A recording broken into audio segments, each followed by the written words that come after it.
My name is Rosemary Steen. I'm an Executive Director of EirGrid from Ireland. I grew up in Dublin in Ireland, and I'm a mum of two little boys. I've worked in the grid industry since 2014. So I was very lucky. When I joined EirGrid in 2014, they were just emerging from a very challenging period where they'd got a lot of public feedback on their grid development strategy. And I was able to work with the team there in terms of taking on board the feedback from the public and looking at a new approach on a number of projects, and then bringing that forward to the public and to stakeholders in terms of building trust within the company.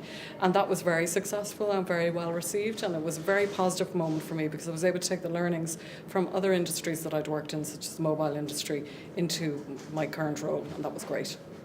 So there's a constant need to innovate within the industry, which is great, and that basically married with the changes that consumers are bringing forward in the market means that it's a very exciting time ahead for TSOs.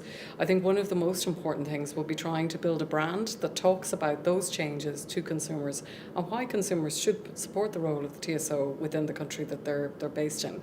So there's a very exciting time in terms of what TSOs will be able to do, but also then about explaining probably a little bit more clearly to people what the benefits are of having a strong TSO in your region.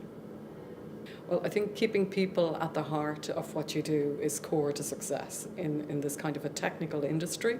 And it's very important. Some of the best engineers that I've worked with have been the people who are able to take on board the feedback and come up with excellent public solutions that are acceptable. And so if you can take on board feedback, work it through, and deliver that back into the business and come up with solutions, you come to a very successful place in projects. And it's about that ability to listen and at the same time to innovate. And I would say that it's a very technical industry, so don't lose heart. You will become an expert, but try and also remember that people are impacted by what we do, and keep a bit of empathy in terms of listening to the feedback that you get from people and see if you can change and adapt your project to make it more acceptable to the public who it impacts on.